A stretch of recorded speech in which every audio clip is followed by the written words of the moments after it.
लोगों का तहे दिल से बहुत बहुत शुक्रिया।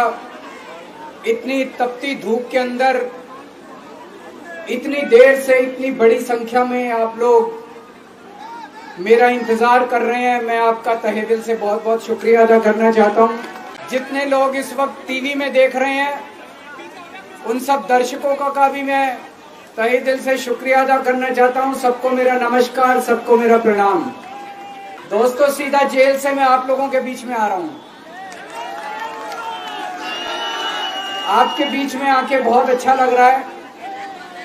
50 दिन के बाद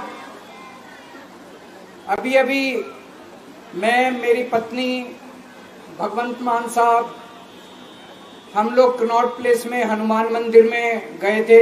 हनुमान जी का आशीर्वाद लिया, उनके दर्शन किए, फिर शिव जी के मंदिर गए, शनि जी महाराज के पास गए, उनका सबका आशीर्वाद लिया। बजरंगबली की खूब कृपा है हमारे ऊपर, हमारी पार्टी के ऊपर, देशवासियों के ऊपर। उन्हीं की कृपा से आज अचानक मैं आप लोगों के बीच में हूं। नहीं तो किसी को उम्मीद नहीं थी कि चुनाव के बीच में मैं जेल से बाहर आ जाऊंगा, लेकिन ऊपर बजरंगबली की कृपा है, हनुमान जी की कृपा है हम लोगों के ऊपर, और चमत्कार हुआ और आज मैं आप लोगों के बीच में हूं। दोस्तों, हमारी आम आदमी पार्टी एक छोटी सी पार्टी है, 2 राज्यों के अंदर है, अभी 10 साल पुरानी पार्टी है। हमारी पार्टी को कुचलने में, खत्म करने में प्रधानमंत्री जी ने कोई कसर नहीं छोड़ी। एक साथ हमारी पार्टी के 4 टॉप के नेता जेल भेज दिए एक साथ। अरविंद केजरीवाल, मनीष सिसोदिया, संजय सिंह, सतिंदर जैन। बड़ी बड़ी पार्टियों के अगर 4 टॉप के नेता जेल चले जाएं, पार्टी खत्म हो जाती है। आम आदमी पार्टी के 4 टॉप के नेता इन्होंने जेल भेज दिए। उन्होंने सोचा कि पार्टी खत्म हो जाएगी, लेकिन ये पार्टी नहीं है, ये एक सोच है। जितना ये खत्म करना चाहते हैं उतना ये बढ़ती जाती है, उतना ये बढ़ती जाती है। ये क्रश करना चाहते हैं प्रधानमंत्री जी आम आदमी पार्टी को। जो लोग मोदी जी से मिलने जाते हैं, वो कई लोग हमें भी जानते हैं, वो बाहर आके हमें बताते हैं कि आपके बारे में सबसे पहले मोदी जी से जो भी मिलने जाता है, सबसे पहले वो केजरीवाल की और आम आदमी पार्टी की 10 से 15 मिनट बात करते हैं। उनको कहते हैं कि आने वाले समय के अंदर आम आदमी पार्टी ही देश को भविष्य देने वाली है। वो खुद भी मानते हैं। इसीलिए वो चाहते हैं कि आज ही आम आदमी पार्टी को बढ़ने से रोका जाए, इनको कुचल दिया जाए। ये तानाशाही है। अगर उनको लगता है कि आम आदमी पार्टी आने वाले समय में बीजेपी को चैलेंज देने वाली है, आप अच्छे काम करो, आप देश को भविष्य दो। आज आपकी सरकार है केंद्र के अंदर, आप देश के लिए काम करोगे, आम आदमी पार्टी को कोई पूछेगा ही नहीं। लेकिन आप कुछ काम नहीं करो और आम आदमी पार्टी को कुचल दो, ये जनतंत्र नहीं है, ये इस देश की जनता पसंद नहीं करती। इन्होंने आम आदमी पार्टी को कुचलने में कोई कसर नहीं छोड़ी। छोटे से लोग हैं हम लोग, छोटी सी पार्टी है। 75 साल के अंदर इस कदर किसी पार्टी को और उसके नेताओं को प्रताड़ित नहीं किया गया जिस तरह से प्रधानमंत्री मोदी जी ने आम आदमी पार्टी को प्रताड़ित करने की कोशिश की है। मेरे को इन्होंने जेल भेज दिया। प्रधानमंत्री जी कह रहे हैं मैं भ्रष्टाचार से लड़ रहा हूं। देश के सबसे बड़े चोर, उचक्के और डकैतों को उन्होंने अपनी पार्टी में शामिल कर लिया। जिन लोगों को 10 दिन पहले मोदी जी कहते थे 70,000 करोड़ का इसने घोटाला कर दिया, थोड़े दिन के बाद उसी आदमी को अपनी पार्टी में शामिल करके किसी को डिप्टी सीएम बना देते हैं, किसी को मंत्री बना देते हैं और उनके सारे ईडी और सीबीआई के मामले खत्म कर देते हैं और कहते हैं मैं भ्रष्टाचार से लड़ रहा हूं। मैं मोदी जी को कहना चाहता हूं, भ्रष्टाचार से अगर लड़ाई लड़नी है तो केजरीवाल से सीखो। प्रधानमंत्री जी, भ्रष्टाचार के खिलाफ लड़ाई केजरीवाल ने लड़ी है। 2015 में जब दिल्ली में हमारी सरकार बनी थी, हमारे एक मंत्री का एक ऑडियो मेरे पास किसी ने व्हाट्सएप कर दिया। उस ऑडियो में मेरा मंत्री किसी दुकान वाले से 5 लाख रुपए मांग रहा था। किसी मीडिया वाले को नहीं पता था, विपक्ष को नहीं पता था। आप लोगों को याद होगा, मैंने अपने खुद मंत्री को सीबीआई के हवाले कर दिया, जेल भेज दिया था अपने मंत्री को। ये होती है भ्रष्टाचार के खिलाफ लड़ाई। पंजाब के अंदर मेरा एक मंत्री भ्रष्टाचार में, मेरे को पता चला कि वो पैसे मांग रहा है। वहां पे मान साहब ने उसको, किसी को भी, विपक्ष को नहीं पता था, मीडिया को नहीं पता था, हमने अपने मंत्री को उठा के जेल में भेज दिया। तुम देश के सारे चोर उचक्के डकैतों को अपनी पार्टी में शामिल कर लो और केजरीवाल को जेल भेज दो और कहो मैं भ्रष्टाचार के खिलाफ लड़ रहा हूं। तो आप भ्रष्टाचार के खिलाफ नहीं लड़ रहे प्रधानमंत्री जी। आप देशवासियों को बेवकूफ मत समझो। देश बच्चे बच्चे की जुबान के ऊपर हो रहा है कि सारे चोर चक्कों को अपनी पार्टी में शामिल करके और ईडी और सीबीआई के सारे केस उनके रफा दफा कर दे। केजरीवाल को क्यों गिरफ्तार किया? केजरीवाल को गिरफ्तार करके उन्होंने एक मैसेज दिया है सारे देश को कि अगर मैं केजरीवाल को गिरफ्तार कर सकता हूं तो किसी को भी गिरफ्तार कर सकता हूं। कोई केस नहीं होगा, कोई मामला नहीं होगा, तब भी मैं तुमको गिरफ्तार कर सकता हूं। एक बेहद खतरनाक मिशन चालू किया हुआ है प्रधानमंत्री जी ने, बहुत ही खतरनाक। देशवासियों को यह समझने की, अब जब मैं बोलने जा रहा हूं, समझने की जरूरत है। उस मिशन का नाम है वन नेशन वन लीडर। देश के सारे नेताओं को खत्म करना चाहते हैं मोदी जी, और इसको 2 स्तर के ऊपर इस मिशन को चला रहे हैं। जितने विपक्ष के नेता हैं उनको जेल भेजेंगे और जितने बीजेपी के नेता हैं उनको सबको निपटा देंगे, उनकी राजनीति खत्म करते जाएंगे, उनको सबको निपटाते जाएंगे। विपक्ष के अंदर आज इन्होंने मनीष सिसोदिया को जेल भेज दिया, संजय सिंह को जेल भेज दिया, सत्येंद्र जैन को जेल भेज दिया, केजरीवाल को जेल भेज दिया, हेमंत सोरेन को जेल भेज दिया, ममता दीदी के कई मंत्रियों को जेल भेज दिया, स्टालिन के कई मंत्रियों को जेल भेज दिया, केरला के सीएम के पीछे पड़े हैं।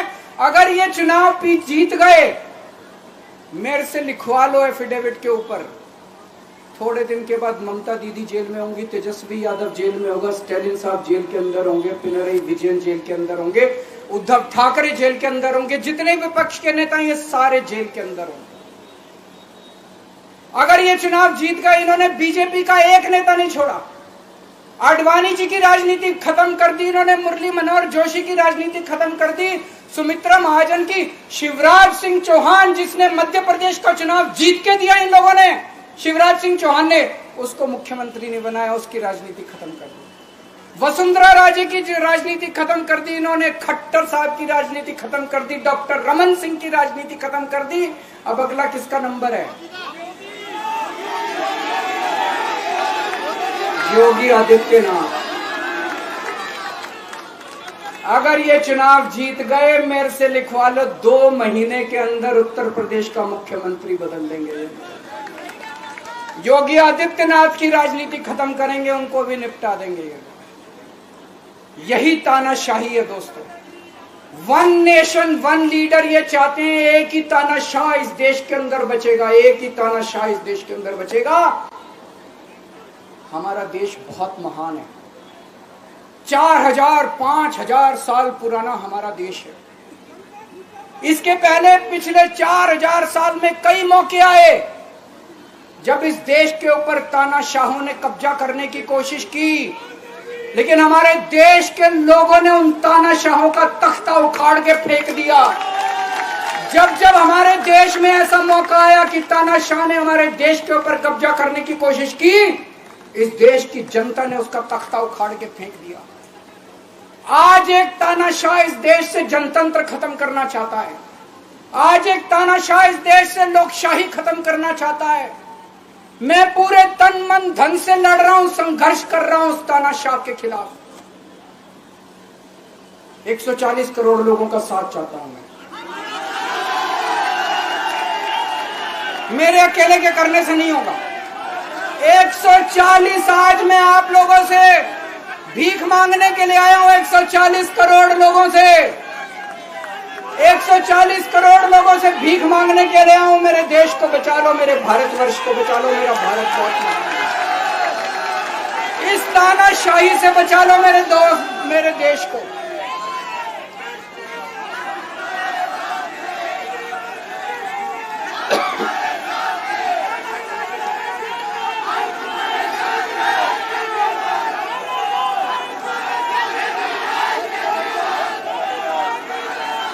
मैं सुप्रीम कोर्ट का बहुत बहुत शुक्रिया अदा करना चाहता हूं।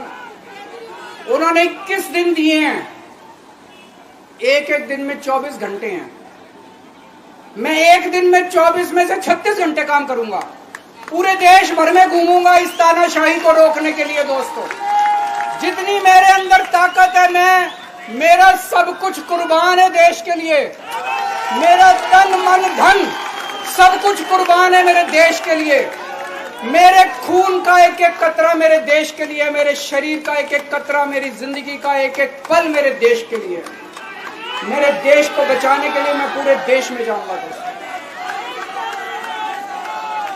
अब एक बहुत महत्वपूर्ण बात करने जा रहा हूं, उसको ध्यान से सुनना। ये लोग इंडिया गठबंधन से पूछते हैं आपका प्रधानमंत्री कौन होगा। मैं बीजेपी से पूछता हूं आपका प्रधानमंत्री कौन होगा। आप लोग सोच रहे होंगे केजरीवाल क्या बात कर रहा है, मोदी जी होंगे। नहीं, मोदी जी अगले साल 17 सितंबर को 75 साल के हो रहे हैं। बीजेपी के अंदर मोदी जी ने 2014 में मोदी जी ने खुद ने रूल बनाया था कि बीजेपी के अंदर जो भी 75 साल का होगा उसको रिटायर कर दिया जाएगा। सबसे पहले आडवाणी जी को रिटायर किया गया, उसके बाद मुरली मनोहर जोशी जी को रिटायर किया गया, फिर सुमित्रा महाजन को रिटायर किया गया, फिर यशवंत सिन्हा को रिटायर किया गया।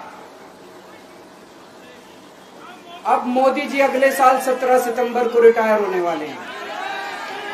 तो मैं बीजेपी से पूछना चाहता हूं आपका प्रधानमंत्री का दावेदार कौन है। दोस्तों, अगले साल 17 सितंबर तक अगर इनकी सरकार बनी, तो उस पर भी आऊंगा मैं। अगर इनकी सरकार बनी तो पहले अगले 2 महीने में योगी जी को निपटाएंगे ये, और उसके बाद मोदी जी के सबसे खास अमित शाह को ये प्रधानमंत्री बनाएंगे। तो मैं लोगों को, देश के लोगों को आगाह करना चाहता हूं, मोदी जी अपने लिए वोट नहीं मांग रहे। मोदी जी अमित शाह को प्रधानमंत्री बनाने के लिए वोट मांग रहे हैं। मैं पूछना चाहता हूं मोदी जी से और अमित शाह जी से, ये मोदी की गारंटी पूरी कौन करेगा? क्या अमित शाह मोदी की गारंटी पूरी करेंगे? जब आप अगर जो वैसे तो मेरे को लगता है मैं भी आऊंगा उसके ऊपर, मुझे नहीं लगता इनकी सरकार बन रही है, लेकिन जो बीजेपी को वोट देने जाएं वो ये सोच के जाना कि आप मोदी जी के नाम पे वोट नहीं दे रहे, आप अमित शाह के नाम पे वोट दे रहे।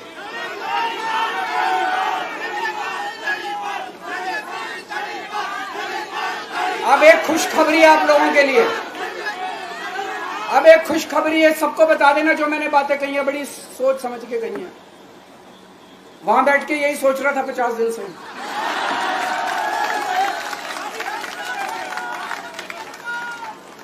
दोस्तों, पूरे देश के मेरे को बाहर निकले हुए 20 घंटे हो गए।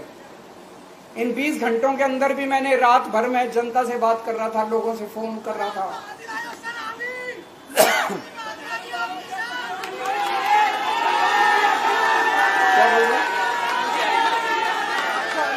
रात को आंधी आई थी,